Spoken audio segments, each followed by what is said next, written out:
Find the vector potential of an infinite solenoid with n turns per unit length, radius r and current I. ठीक है, हमने we have to calculate the vector potential of an infinite solenoid. Last जब हमने पहले discuss किया था solenoid के लिए, उस वहां पे हमने मैग्नेटिक फील्ड कैलकुलेट की थी। यहाँ पे अब हमने वेक्टर पोटेंशियल कैलकुलेट करना है with the use of magnetic field with n turns per unit length and radius r and current I.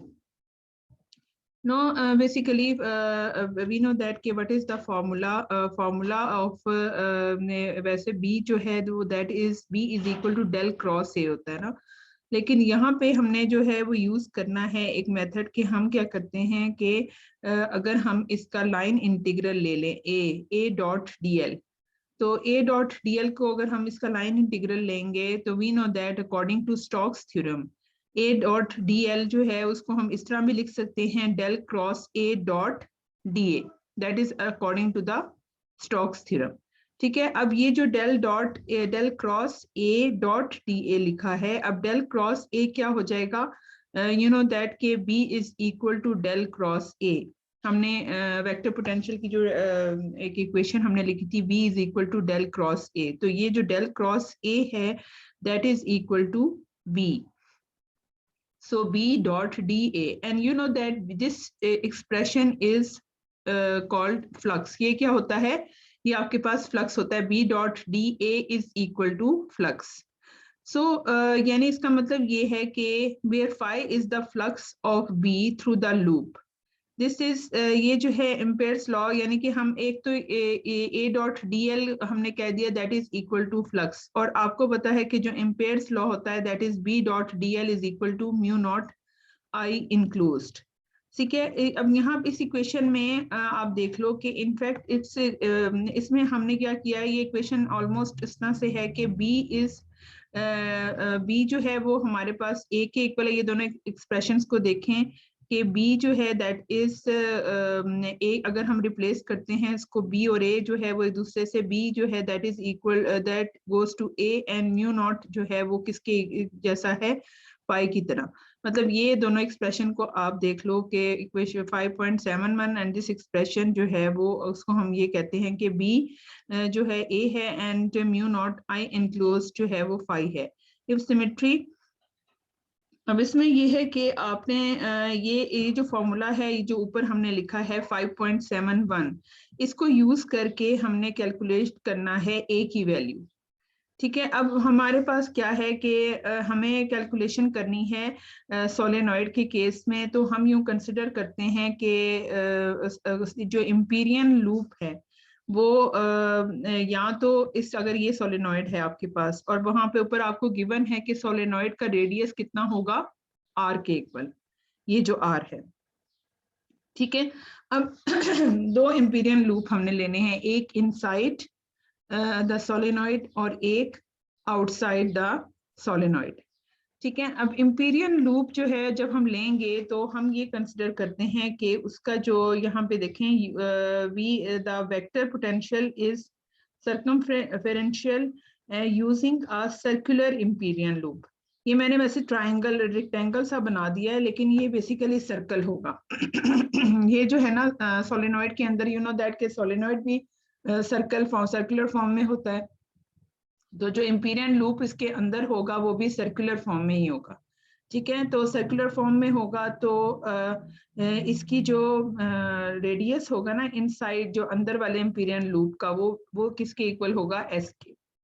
ठीक है, S के इक्वल होगा using a circular Amperian loop at radius S inside the solenoid. ठीक है, inside the solenoid है और हमने Amperian loop, अब हमने इसकी वैल्यू फाइंड आउट करनी है A की वैल्यू। ठीक है, इनसाइड द सोलेनॉइड पहले फाइंड करेंगे।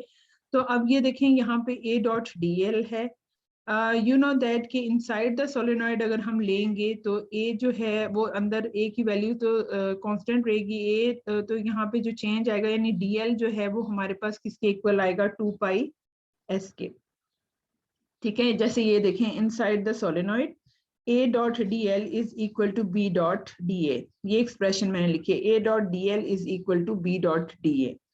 हम इसमें देखें a 2 pi s is equal to b की क्या वैल्यू है।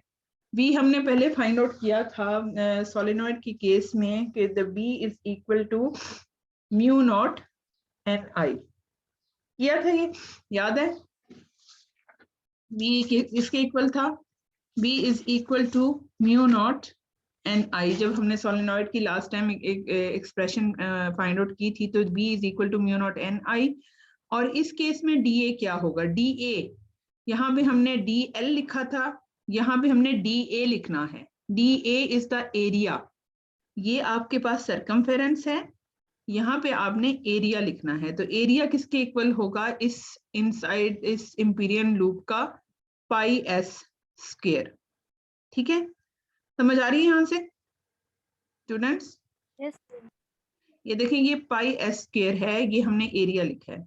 अच्छा, अब यहाँ से अगर मैं ये mu naught N I B की वैल्यू है तो पाई पाई से कैंसिल हो गया, एस एस से कैंसिल हो गया, तो हमारे पास ए की क्या वैल्यू आ जाएगी, mu naught N I S over 2। और जो एंगल यहाँ पे होता है, मतलब ये सिलेंड्रिकल कोऑर्डिनेट्स है ना, तो सिलेंडर में आपके पास एरिया वो जो एक तो हम इसका एस लेते हैं, एक जी लेते हैं और एक फाई लेते हैं। ठीक है, तो फाई के अलोंग इसकी जो होगा ना फाई जो मतलब सर्कुलर फॉर्म में है तो हम इसका फाई लेंगे। ठीक है, अब ये एस जो है that is less than and equal to R. ठीक है, आर ये वाला है ना और ये एस इससे कम है, तो हम ये कंसिडर करते हैं कि S is less than and equal to R, यानी कि उससे कम है। ये तो हमने इनसाइड द सोलेनॉइड कैलकुलेशन की है। ठीक है, इनसाइड द सोलेनॉइड। अब हमने क्या करना है for an Amperian loop outside the solenoid. एक तो आपने ये आपको याद होगा कि हमने ये कहा था कि जो आउटसाइड द सोलेनॉइड आपके पास इसकी वैल्यू आउटसाइड द सोलेनॉइड जो मैग्नेटिक फील्ड है वो एग्जिस्ट नहीं करता, वो जीरो होता है। तो हमारे पास आउटसाइड द सोलेनॉइड अगर इंपीरियन लूप अगर हम बनाते हैं तो हमारे पास ये यहाँ तक ही आर तक ही आएगी वैल्यू, यानी आर तक ही आप कंसिडर करोगे जो मैग्नेटिक फील्ड है उसके लिए। जब हम एरिया लेंगे ना तो वो पाई आर स्क्वायर होगा, पाई एस स्क्वायर नहीं होगा, पाई आर स्क्वायर होगा जब हम मैग्नेटिक फील्ड के लिए एरिया लेंगे। क्योंकि यहाँ तक जो है अब ये देखो ये आउटसाइड द सोलेनॉइड है, A dot D L is equal to B dot D A. हमने ये ए जो है इंपीरियल लूप हमने ये बाहर वाला लिया हुआ है, तो इसका इस इंपीरियल लूप का सरकमफेरेंस तो 2 पाई एस है, इसमें मैग्नेटिक फील्ड जो है वो म्यू नॉट एन आई है, और डी ए जो है वो हमारे पास पाई आर स्क्वायर होगा। पाई आर स्क्वायर यानी इसका मतलब ये है कि मैग्नेटिक फील्ड कहाँ कहाँ एग्जिस्ट करेगी, सिर्फ जहाँ आर तक एग्जिस्ट करेगी, आगे जो है मैग्नेटिक फील्ड जीरो होगी। इसलिए हमने पाई एस स्क्वायर के बजाय क्या लिखा है, पाई आर स्क्वायर। ये समझ आ रही है सबको, ये पाई आर स्क्वायर लिखा है। तो यहां से हमारे पास a is equal to mu naught N I R square.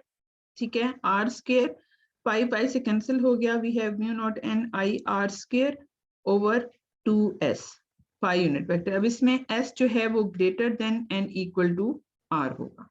ठीक है, ये दो रिलेशंस हैं, outside inside the solenoid and outside the solenoid. हमने a की value that is vector potential की वैल्यू कैलकुलेट कर ली है। ठीक है, अब नेक्स्ट जो है वो थोड़ा सा हमने जब बाउंड्री कंडीशंस को डिस्कस करना है, ये जो है अपने उन्हें इलेक्ट्रोस्टैटिक्स में शायद मैंने आपको उस टाइम बताया था कि नहीं मुझे याद नहीं है, लेकिन बाउंड्री कंडीशंस जो हैं वो हमने शायद उस केस में नहीं की थी मेरा ख्याल है। तो अभी मैं चाह रही थी कि आपको थोड़ा सा आइडिया हो कि how we can say find out these boundary conditions. ठीक है, तो बाउंड्री कंडीशंस के लिए हमारे पास जो है सबसे पहले हम ये देखते हैं कि अगर हम इस बाउंड्री कंडीशंस के लिए हम एक ट्रायंगल सा बना लेते हैं। अब हमारे पास एक साइड पे यहाँ पे J है, जब इलेक्ट्रोस्टैटिक्स के केस में होता था तो इलेक्ट्रोस्टैटिक्स के लिए J की बजाय यहाँ पे रो आता था, और यहाँ पे वेक्टर पोटेंशियल की बजाय स्केलर पोटेंशियल V, और मैग्नेटिक फील्ड की बजाय इलेक्ट्रिक फील्ड। ठीक है, लेकिन इस केस में क्या है कि हमारे पास यहाँ पे करंट डेंसिटी यहाँ पे चार्ज डेंसिटी थी, यहाँ अब पहले उसमें इलेक्ट्रोस्टैटिक्स के केस में चार्ज डेंसिटी, और यहाँ पे अब आपके पास करंट डेंसिटी होगी, vector potential and magnetic field. अब इसमें यहाँ पे समझने की जरूरत ये है कि जो एरोस बनाए हुए हैं, एरोस से ये शो हो रहा है कि अगर जिसकी साइड पे एरो है उसकी वैल्यू हमने फाइंड आउट करनी है। ठीक है, ये एरो आपके पास किस साइड पे है, ए की साइड पे। ठीक है, ए की साइड पे है, और आपको अगर जे गिवन हो तो आप ए की वैल्यू फाइंड आउट कर सकते हैं, क्योंकि बाकी तो सब कॉन्स्टेंट्स ही हैं। तो आपको अगर जे गिवन हो तो आप ए फाइंड आउट कर सकते हो। ठीक है, अब ये आपने एक्सप्रेशन पढ़ी है वेक्टर पोटेंशियल के केस में, आपने ये एक्सप्रेशन वहां से वहां पे हमने सॉल्व की थी। तो mu naught over 4π/J over R D top. अगर आपको जे गिवन है तो यू कैन फाइंड आउट ए। ठीक है, अब ये जो एरो है किसकी तरफ है, जे की तरफ। ये वाला एरो, ये देखिए, ये एरो किसकी तरफ है, जे की तरफ है। तो इस केस में आप क्या करोगे, अगर आपके पास जो है आपने जे की वैल्यू फाइंड आउट करनी है, आपको अगर ए गिवन है तो आप जे फाइंड आउट कर सकते हो। ठीक मैम है, ये अब ए यहाँ क्या पे है? ये जो ये वाला जे और बी के दरमियान में ये एरो जो है वो बी की साइड पे है। बी को आपने फाइंड आउट करना है अगर जे आपको गिवन हो। तो ये आपको पता है बायोट-सेवरेट लॉ की एक्सप्रेशन है, बायोट-सेवरेट लॉ। तो B is equal to mu naught over 4π/J cross R over R square D tau. ठीक है, ये B is equal to this. तो आपके पास J अगर गिवन होगा तो आप B फाइंड आउट कर सकते हो। इसी तरह ही ये एरो जो है वो J की तरफ है, तो J अगर आपको जे आपने फाइंड आउट करना हो, अगर आपको बी गिवन हो तो आप जे फाइंड आउट कर सकते हो। जिसकी तरफ एरो, आप इसको इस तरह से याद रख लो कि जिसकी तरफ मतलब एरो का साइन जहां पे होगा उसको आपने फाइंड करना है, और दूसरी जो वैल्यू इसकी टेल पे होगी वो अगर गिवन होगी तो हम ए की वैल्यू फाइंड आउट कर सकते हैं, या मतलब जे अगर गिवन होगा तो ए की वैल्यू फाइंड आउट कर सकते हैं, या ए गिवन होगा तो जे की वैल्यू फाइंड आउट कर सकते हैं। ठीक है, तो जिसकी तरफ एरो होगा वो वाली वैल्यू फाइंड करनी है, और जो टेल जिसकी साइड पे होगा वो वैल्यू अगर आपको गिवन होगी तो आप वैल्यू फाइंड कर सकते हो। अब इसमें जो लास्ट ये है ए और बी। ए और बी में अगर आपके पास आपको बी गिवन हो, अब अगर आपने बी फाइंड आउट करना है और ए आपको गिवन होगा तो आप बी फाइंड आउट कर सकते हैं। B is equal to del cross A, that is the main expression.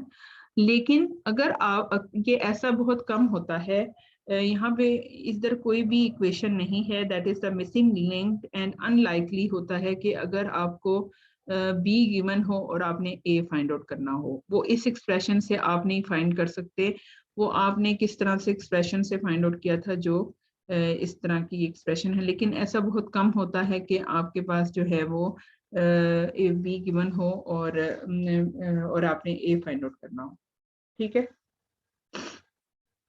तो अब इसमें अच्छा, जब हमने लास्ट जब इलेक्ट्रोस्टैटिक्स की बात की थी उसमें हमने क्या कहा था कि इन ई द परपेंडिकुलर कंपोनेंट डिसकंटिन्यूअस। अच्छा, ई इलेक्ट्रोस्टैटिक्स और मैग्नेटोस्टैटिक्स में ये डिफरेंस ये है कि इलेक्ट्रोस्टैटिक्स में डेल डॉट ई जो है वो दैट इज नॉन जीरो, लेकिन डेल क्रॉस ई जो है that is equal to zero. But magnetostatics में क्या होता है कि डेल क्रॉस बी जो है that is non zero, but del dot B is equal to zero. इसका मतलब ये है कि अगर डेल डॉट ई जो है वो नॉन जीरो होगा तो हमारे पास जो है वो जब del dot E non zero होगा तो हमेशा ये होता है कि जो पैरेलल दो कंपोनेंट्स होते हैं हमारे पास, एक पैरेलल कंपोनेंट होता है और एक परपेंडिकुलर कंपोनेंट। तो पैरेलल कंपोनेंट और परपेंडिकुलर कंपोनेंट, ठीक है, दो कंपोनेंट्स होते हैं। इसको आगे मैं आपको डिटेल में बताऊंगी कि परपेंडिकुलर पर पैरेलल हम कैसे कह रहे हैं। पैरेलल कंपोनेंट जो होता है उसको हम दो तरह से लेते हैं कि परपेंडिकुलर कंपोनेंट और पैरेलल कंपोनेंट को हम टेंजेंशियल कंपोनेंट भी कहते हैं। ठीक है, पैरेलल कंपोनेंट और टेंजेंशियल कंपोनेंट। अच्छा, अगर डेल डॉट ई हमारे पास नॉन जीरो है तो जो पैरेलल कंपोनेंट होगा वो कंटिन्यूस होगा। कंटिन्यूस, ये आगे मैं आपको एक्सप्लेन भी करती हूँ कैसे हम कहते हैं कि पैरेलल कंपोनेंट। दरअसल ये वाली जो बाउंड्री कंडीशंस हैं ये इलेक्ट्रिक फील्ड के केस में ये मैंने आपको शायद लास्ट जब हमने ये टॉपिक्स पढ़े थे तब ये आपको नहीं करवाई थी, लेकिन ये जो डेल डॉट ई है दैट इज नॉन जीरो। तो जब ये नॉन जीरो होगा तो पैरेलल और टेंजेंशियल कंपोनेंट जो है वो कंटिन्यूस होंगे। लेकिन और del cross E is equal to zero होता है ना, तो वो उस वजह से जो है ये आपके जो परपेंडिकुलर कंपोनेंट है वो डिसकंटिन्यूस होगा। लेकिन जब बी इन बी, अब इस केस में हमारे पास डेल क्रॉस बी जो है दैट इज नॉन जीरो। जो चीज तो नॉन जीरो होगी वो कंटिन्यूस उसका रिजल्ट आएगा, और जो मतलब डेल क्रॉस बी है अगर ये दैट इज नॉन जीरो, तो आपको पता है क्रॉस जब हम लेते हैं ना तो क्रॉस के लिए हमारे पास हमेशा साइन थीटा के हिसाब से आप याद रख लो। तो आपके पास जो है वो साइन 90 जो है वो उस वक्त एग्जिस्ट करेगा, यानी परपेंडिकुलर कंपोनेंट जो है वो एग्जिस्ट, वो कंटिन्यूस होगा। बट डेल डॉट बी के केस में पैरेलल कंपोनेंट और टेंजेंशियल कंपोनेंट जो है इस केस में डिसकंटिन्यूस होगा, यानी कि दोनों ऑपोजिट हैं। इलेक्ट्रिक फील्ड और मैग्नेटिक फील्ड दोनों ऑपोजिट हैं कि मैग्नेटिक फील्ड में हमारे पास परपेंडिकुलर कंपोनेंट कंटिन्यूस होता है, लेकिन इलेक्ट्रिक फील्ड में परपेंडिकुलर कंपोनेंट डिसकंटिन्यूस होता है। इस तरह से मैग्नेटिक फील्ड के केस में पैरेलल और टेंजेंशियल कंपोनेंट डिसकंटिन्यूस होता है, और इलेक्ट्रिक फील्ड के केस में पैरेलल और टेंजेंशियल कंपोनेंट कंटिन्यूस होता है। बस इस तरह से आपने इस चीज को याद रखना है। आगे हम इस एक्सप्रेशन को इसको कैलकुलेट भी करते हैं कि हम कैसे कहते हैं कि पैरेलल कंपोनेंट जो है मैग्नेटिक फील्ड में कंटिन्यूस होगा और टेंजेंशियल कंपोनेंट डिसकंटिन्यूस होगा। ठीक है, अब इसमें ये है सबसे पहले तो आपको पता है कि जब हमारे पास इसके 5.50 एक्सप्रेशन कौन सी है, आप ये जो बी डॉट डी ए है, अगर हम ये बात करते हैं बी डॉट डी ए, तो हम जब बी डॉट डी ए को हम कह देते हैं that is equal to zero, तो बी डॉट डी ए जो है that is equal to del dot B D tau according to the divergence theorem. तो डेल डॉट बी जो है वो आपके पास क्या होता है, इक्वल्स टू जीरो। ये तो आपको पता है कि डेल डॉट बी क्या होता है, equals to zero in the case of magnetic field. तो so this B dot D A is equal to zero, यानी कि मैग्नेटिक फील्ड के केस में बी डॉट डी ए जो है वो जीरो के इक्वल होता है। अब यहाँ पे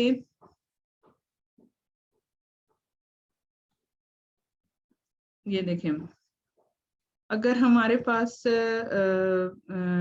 ये देखें, अगर हम ये कोई भी एक सरफेस ले लेते हैं, सरफेस ले लेते हैं और ये जो है ये हमने एक एरिया ले लिया, कंसिडर कर लिया इस पे, तो उसमें से ये जो है के क्या है, that is the flow of current. ठीक है, के जो है वो इसमें से फ्लो कर रहा है, करंट सरफेस करंट होती है जो आपके पास के, वो इसमें से इस एलिमेंट में से फ्लो कर रहा है। अब यहाँ पे हम कंसिडर कर लेते हैं, क्योंकि हम पहले दो कंपोनेंट्स मैंने आपको बताया था कि दो कंपोनेंट हैं, एक perpendicular component of B and parallel component of B. ठीक है, अब इसमें हमने पहले परपेंडिकुलर कंपोनेंट को देख लेते हैं कि परपेंडिकुलर कंपोनेंट की क्या वैल्यू आती है। अब ये देखो, ये बी जो है वो इस डायरेक्शन में है, परपेंडिकुलर है सरफेस की। ठीक है, अब इस केस में देखो, अगर हम ये इस एलिमेंट की एलिमेंट की अगर हम इस एरिया की अपर सरफेस लेते हैं और डाउनवर्ड सरफेस की बात करते हैं, तो मुझे ये बताओ कि एरिया की जो डायरेक्शन आपको पता है हमेशा सरफेस के परपेंडिकुलर होती है ना, इसके परपेंडिकुलर होगी, यानी ये डी ए ये है और बी की डायरेक्शन अपवर्ड है। ठीक है स्टूडेंट, ये समझ आ रही है? Yes ma'am. ये देखें आपके पास ये एक हमने सरफेस ले ली है। ठीक है, अब हमने जो है वो कोई भी वेफर थिन पिल बॉक्स, ठीक है, इसमें हमने लिया, दैट इज ये हमने कोई सरफेस ली, उसमें से करंट फ्लो कर रहा है, और ये जो है थोड़ा एलिमेंट इसमें अगर हम लेते हैं, तो उस केस में हमारे पास इस जो अपर सरफेस है, इसकी अपर सरफेस है, उसका एरिया जो है वो परपेंडिकुलर टू द सरफेस होगा। ठीक है, और बी की वैल्यू भी आपको पता है अपवर्ड है। नीचे वाले केस में क्या होगा कि डी ए की वैल्यू डाउनवर्ड होगी और बी की वैल्यू अपवर्ड होगी, यानी यहाँ एंगल जो है वो इन दोनों के दरमियान बी डॉट डी ए जो एंगल बन रहा है वो क्या है 0, और यहाँ पे जो एंगल बन रहा है वो क्या है 180। ठीक है,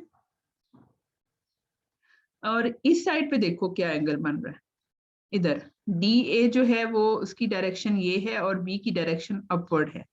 डी ए की डायरेक्शन ये है क्योंकि ये सरफेस है ना ये वाली, Yes, ma'am. तो डी ए की डायरेक्शन ये है और बी की डायरेक्शन अपवर्ड है, तो ये 90 हो गया, और यहाँ पे भी एंगल क्या हो गया 90, इधर भी 90 और इधर भी 90, जो अपर और लोअर सरफेस है उस पे हम कैलकुलेशन करेंगे।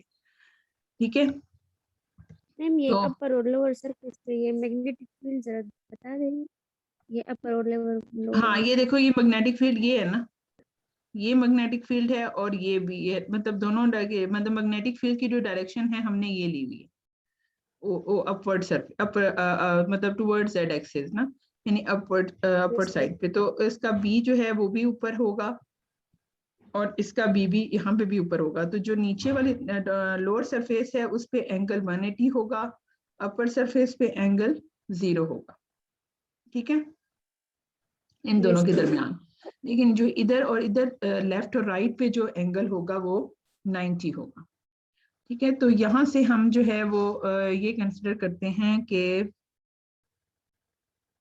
आपके पास ये मैंने यहाँ पे सॉल्व नहीं किया, ये देखिए यहाँ पे इसको उन्होंने फिर इस तरीके से लिया हुआ है कि आपके पास ये जो है इसको अगर आप सॉल्व कर लो B dot D A, B dot D A क्या होगा, इन दोनों के दरमियान में angle B perpendicular upper above is equal to B perpendicular below, यानी कि हमारे पास यूं लिख लें इसको कि B perpendicular above minus B perpendicular below. ठीक है, माइनस यानी कि इज इक्वल टू 0, यानी आपके पास आ जाएगा, इसको ही आप इसी को सॉल्व कर लो, B perpendicular above above into A ले लो आप लोग, एरिया जो है वो ए के इक्वल ले लो, तो minus B perpendicular below, below is equal to 0, यानी कि आपके पास क्या आ जाएगा कि ये जैसे हमने शायद पहले भी मैंने आपको ये चीज करवाई थी जब हमने सोलेनॉइड का केस किया था, बहरहाल इसमें ये है कि आप देखो आप इन दोनों के दरमियान बी डॉट डी है ना, तो बी डॉट डी ए जो होता है वो इसके दरमियान एंगल बन जाता है cos 0, ठीक है, और cos 180, जब cos 0 होगा तो प्लस आएगा, जब cos 180 होगा तो माइनस आएगा। क्लियर है यहाँ पे, तो आपके पास आ जाएगा इस एक्सप्रेशन को अगर आप यूज करते हो तो we have B perpendicular above, ठीक है, डॉट ए डॉट तो खत्म हो जाएगा ना, cos 0 आ जाएगा, तो आपके पास B perpendicular above A minus B perpendicular below A is equal to 0। ठीक है, उसके बाद जब ए आपके पास वैसे ही खत्म हो जाएगा 0 हो जाएगा, तो आपके पास क्या आ जाएगा, B perpendicular above is equal to B perpendicular below. ये किस केस के लिए है, जब हमने परपेंडिकुलर कंपोनेंट की बात कर रहे हैं तो हमने क्या कहा था कि परपेंडिकुलर कंपोनेंट जो है वो कॉन्टिन्यूस होता है। जब कॉन्टिन्यूस का मतलब ये है कि हमारे पास दोनों केस में मतलब कोई भी, ये कैसे हो गया, जो है दोनों केसेस में आपके पास क्या है कि ये कंटिन्यूस होगा। ठीक है, मतलब यानी कि आपके पास कोई भी पॉइंट हो वहां पे बी की वैल्यू सेम रहेगी, बी अबव और बी बिलो दोनों जगह पे वैल्यू जो है वो कंपोनेंट की सेम रहेगी। But as for the tangential components and Amperian loop running perpendicular, अब इसमें जो है दूसरे कंपोनेंट के केस में ये तो हमने कंटिन्यूस बता दिया कि जो परपेंडिकुलर कंपोनेंट है वो कंटिन्यूस होगा। अब दूसरा जो टेंजेंशियल कंपोनेंट है वो क्या होगा, an Amperian loop running perpendicular current. अब इसमें देखो कि ये वाली जो एक्सप्रेशन है ये वाली, अब इसमें हमने क्या किया है कि एक और इम्पीरियन लूप ले लिया। अब लूप की बात की है कि अब लूप अगर हमारे पास हो और वो लूप जो है वो इस तरह से पड़ा हो कि आपके जो इन दोनों के दरमियान जो एंगल होगा वो परपेंडिकुलर हो। जैसे अब यहाँ पे देखो ना, यहाँ पे भी एंगल डी ए और के दरमियान क्या एंगल था, they are perpendicular to each other. But जो इस केस में ये लूप इस तरह से है कि जो के है वो इसके अंदर से पास करेगी, लूप के अंदर से। ठीक है, अब इसमें ये देखो कि बी जो है वो इस लूप के हमने क्या लिया है, पैरेलल। पहले केस में हमने फाइंड किया था कि इन दोनों के दरमियान जो एंगल है वो क्या बन रहा है, डी ए, मतलब इन दोनों बी जो है वो उसका परपेंडिकुलर कंपोनेंट लिया था, यहाँ पे हमने बी का टेंजेंशियल कंपोनेंट लिया। ठीक है, ये परपेंडिकुलर कंपोनेंट है और ये हमारे पास क्या है, टेंजेंशियल कंपोनेंट है। ठीक है, अब यहाँ पे हमने जो है वो कैलकुलेशन क्या करनी है कि हमारे पास जो है ये देखना है कि बी और एल के दरमियान यहाँ पे एंगल एक साइड पे, अब ये देखो ये वाला जो एंगल है वो क्या बनेगा, इन दोनों के दरमियान एंगल 0 होगा और इस केस में इन दोनों के दरमियान एंगल क्या होगा, 180।